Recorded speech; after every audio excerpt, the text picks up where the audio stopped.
Fala, pessoas. Então, vamos continuando em Antiguidade Oriental. A gente vai trabalhar agora com o nosso lindo, famoso, bonito, cheiroso igual o professor. Vamos trabalhar com o Egito. Não faz trocadilho com múmia, não, tá bom? Para a gente começar a falar do Egito, eu vou tentar passar um trechinho aqui de um filme que mostra, retrata bem para vocês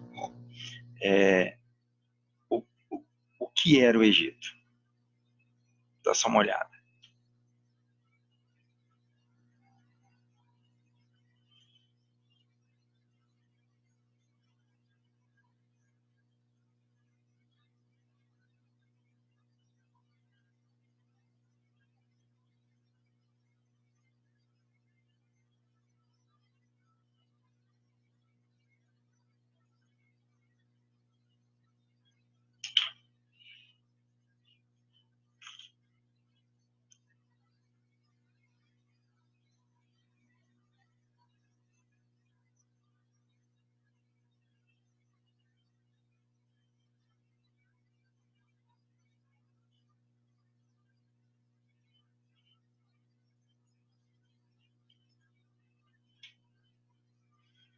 Observe.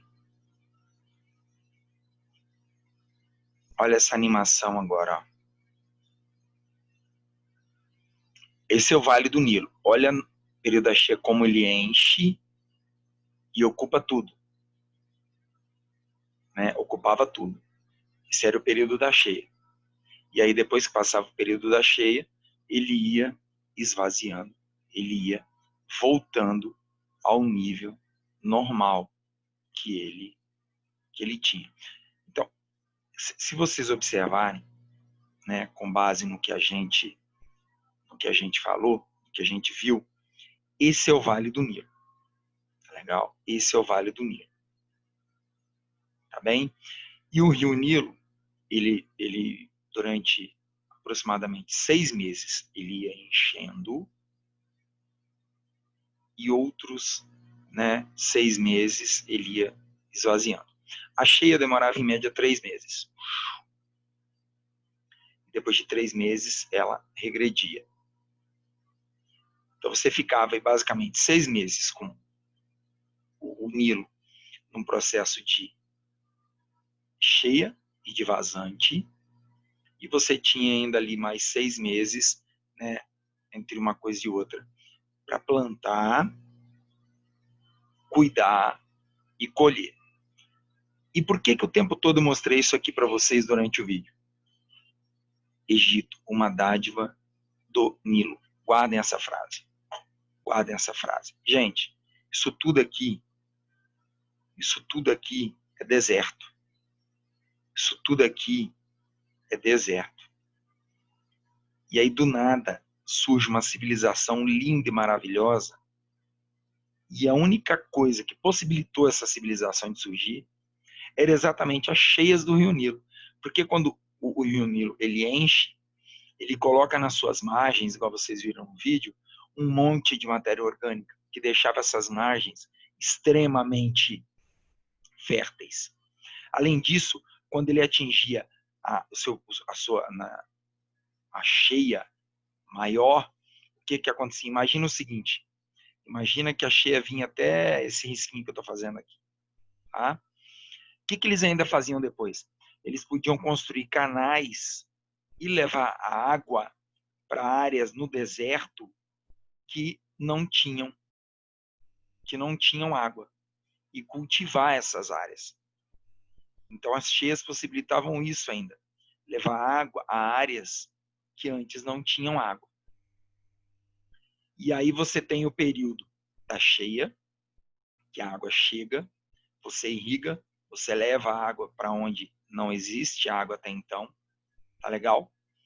E aí quando a água ia descendo, toda a matéria orgânica que ela levava ficava nas áreas que tinham sido alagadas, o que tornava o solo extremamente fértil, Então eles podiam plantar, colher, pescar, caçar e viver do Nilo. Por isso o Nilo, Egito, uma dádiva do Nilo. Tá? Aqui é uma estrutura social básica, eu vou deixar aqui para vocês olharem, não vou ficar me prendendo a isso. Né?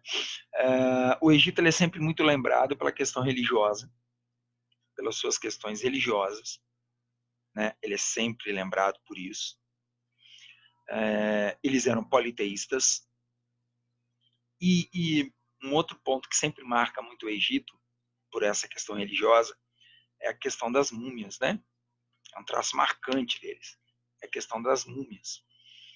Então, eles eram tão religiosos, politeístas, eles tinham dezenas de deuses, tinham seus principais deuses, né?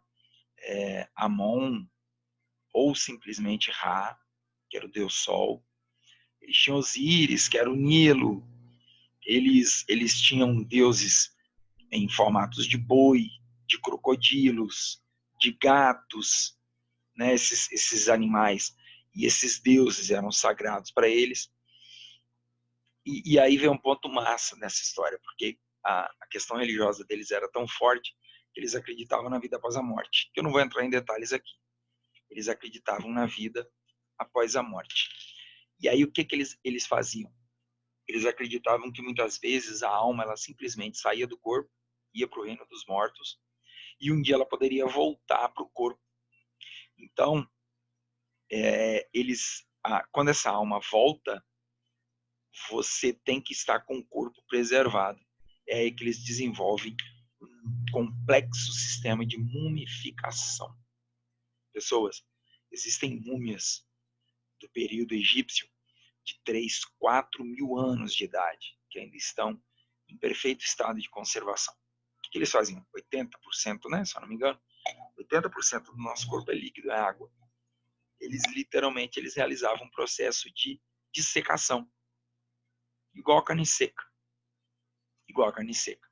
Eles abriam o corpo humano, tiravam todos os órgãos, depois preenchiam a cavidade torácica e as partes que eles, né, vazias, com ervas, sal, natran, ervas aromáticas, sal, natran, que era uma espécie de um óleo que eles colocavam junto com sal, passavam no corpo. Muitas vezes, nos processos mais complexos, o corpo ficava submerso nessa substância salgada e todo o líquido, toda a água era retirado do corpo. Então ficava literalmente o pele e osso. E por isso não apodrecia. Por isso não apodrecia. O cérebro, eles não cortavam a cabeça, não. Eles tiravam o cérebro pelo nariz. Eles furavam a cavidade nasal, que dava acesso à cavidade craniana, e iam puxando pelo nariz o cérebro. E depois enfiavam ervas e produtos que eles acreditavam que conservaria o interior do crânio. Olha que doido isso. E graças a esse processo, eles desenvolveram um complexo e aprenderam muito, né? Complexos sistemas de medicina. Para vocês terem uma ideia, os egípcios, existem provas de que os egípcios realizavam cirurgias cranianas. Abriam literalmente e realizavam cirurgias no crânio. Existe comprovação científica disso. Crânios que foram encontrados que o buraco perfeitamente feito e que o osso foi preenchendo aquela lacuna do buraco da cirurgia. Né? E os deuses para eles tinham vida ativa. Inclusive o próprio Nilo era um deus. O faraó era uma espécie de um deus para eles. Por isso que a gente fala que o Egito era a terra dos deuses. Né?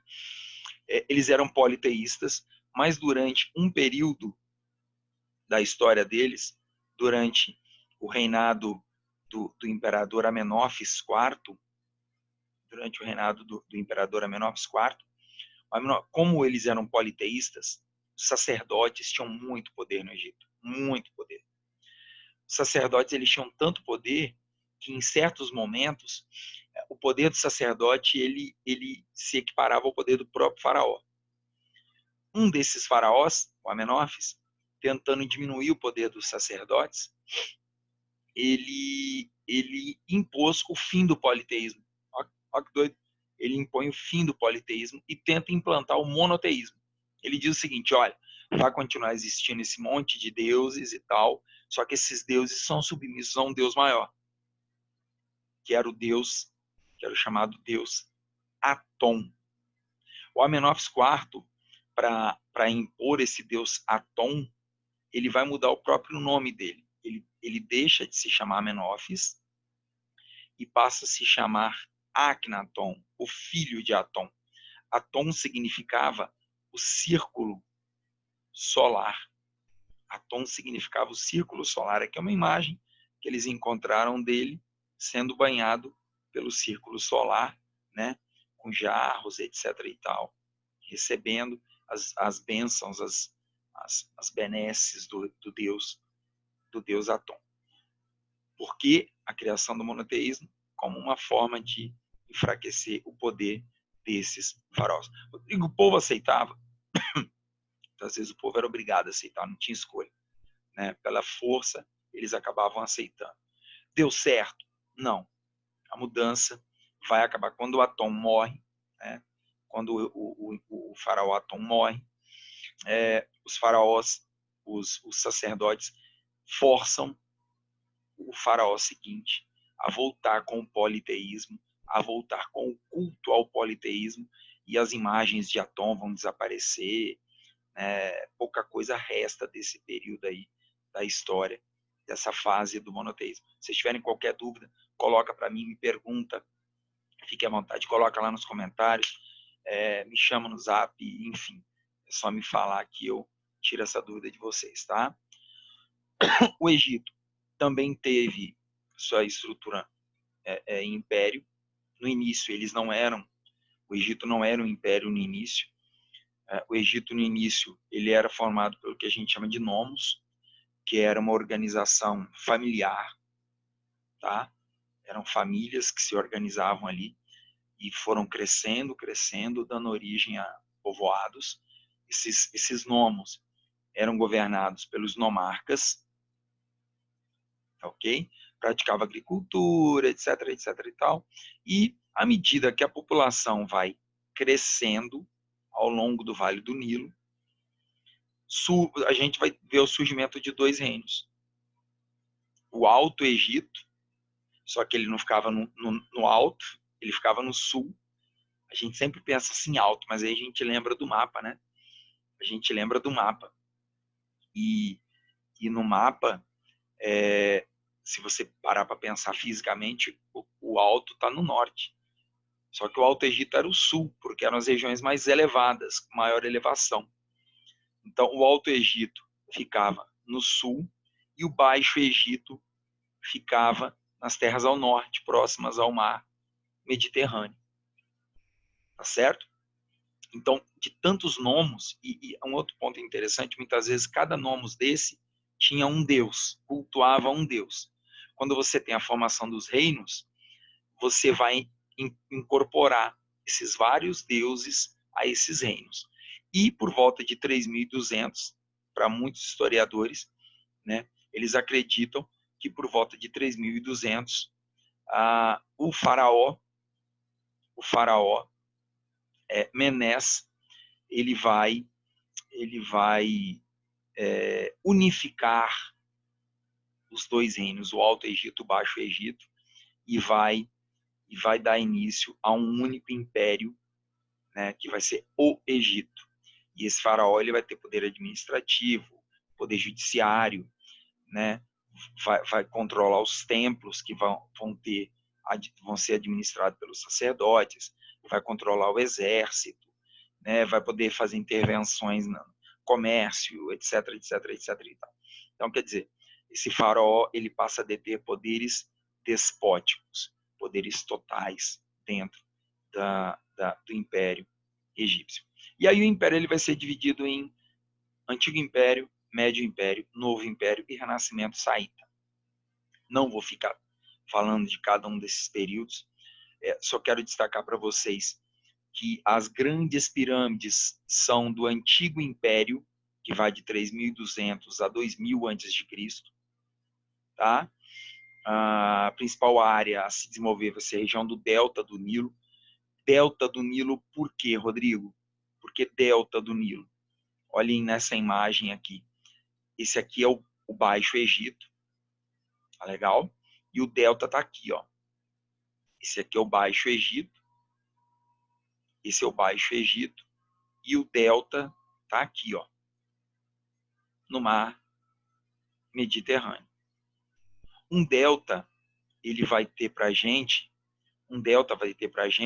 formato de uma mão, como se fossem dedos. Como se fossem dedos. Tá? Como se fossem dedos. Então, você vai ter aí ramificações que formam um delta. É diferente de uma foz, de um estuário, como, por exemplo, o estuário do Rio da Prata, ou o estuário do Rio Amazonas. Tá?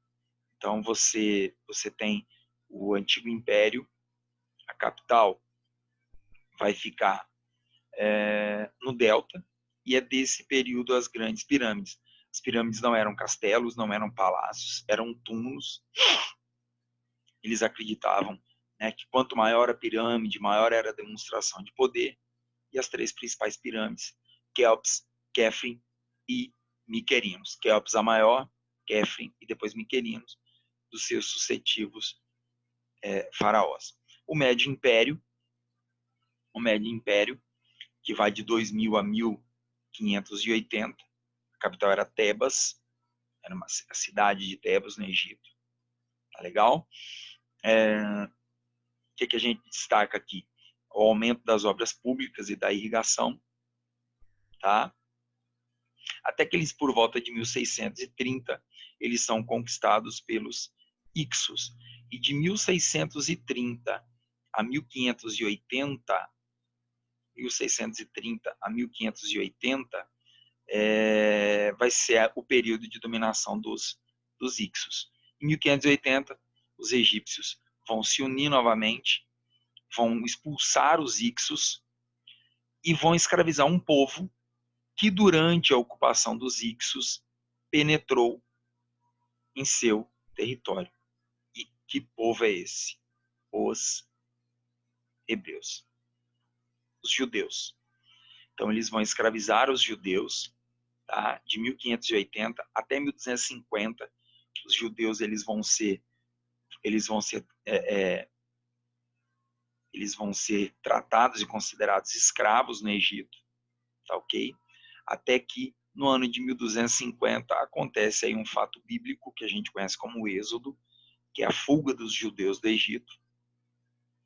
Eles fogem do Egito, aí vem toda aquela passagem bíblica da fuga do Egito, travessia do Mar Vermelho, etc, etc, etc e tal.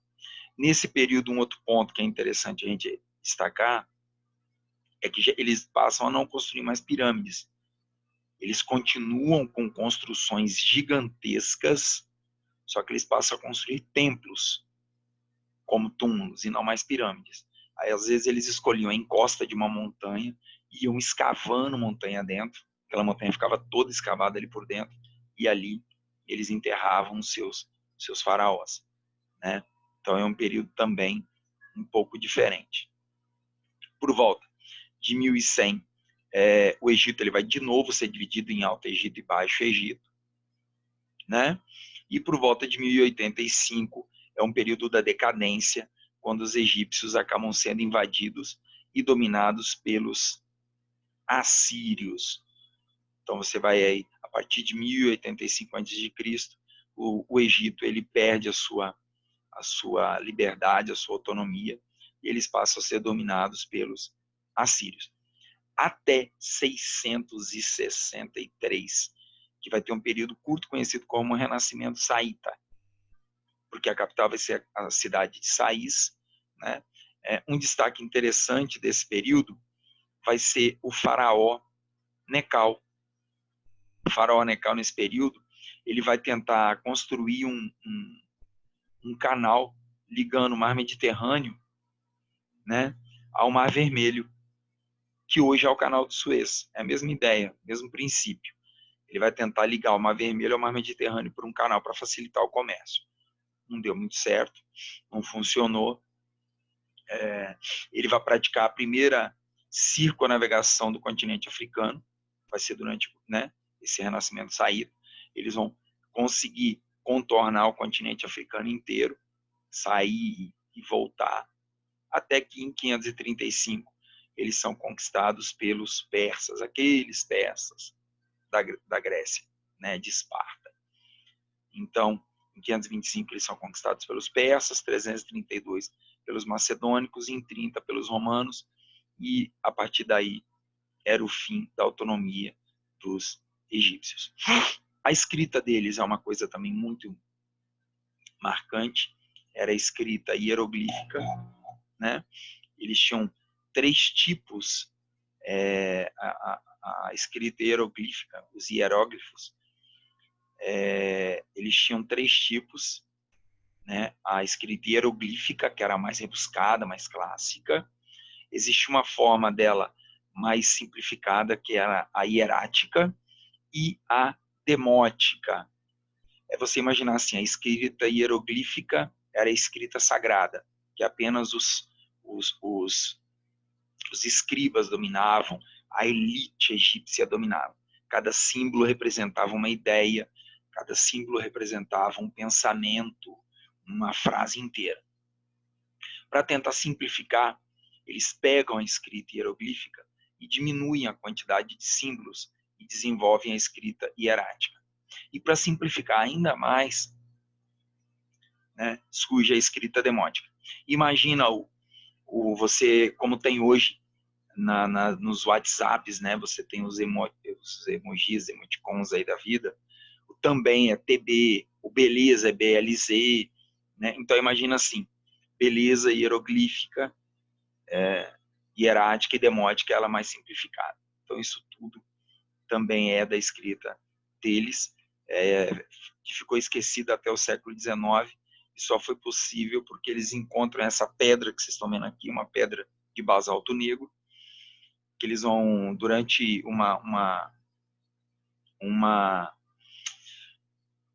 durante uma expedição de Napoleão Bonaparte no Egito, ele vai encontrar essa pedra da Roseta, e eles vão descobrir que tinha um trecho dela que estava escrito em grego antigo, e aí eles vão comparando o grego com o que está em cima, até que eles descobrem que a pedra da Roseta estava escrita em grego, na escrita hierática e na escrita demótica. E aí depois eles vão decifrar a escrita hieroglífica completa. Qualquer dúvida é só falar, é só me perguntar que eu também vou estar à disposição. Tá ok, meus queridos? É meio corrido, é meio rápido, mas é o que a gente tem. Qualquer dúvida, estou aí, é só me falar. Abração, brigadão.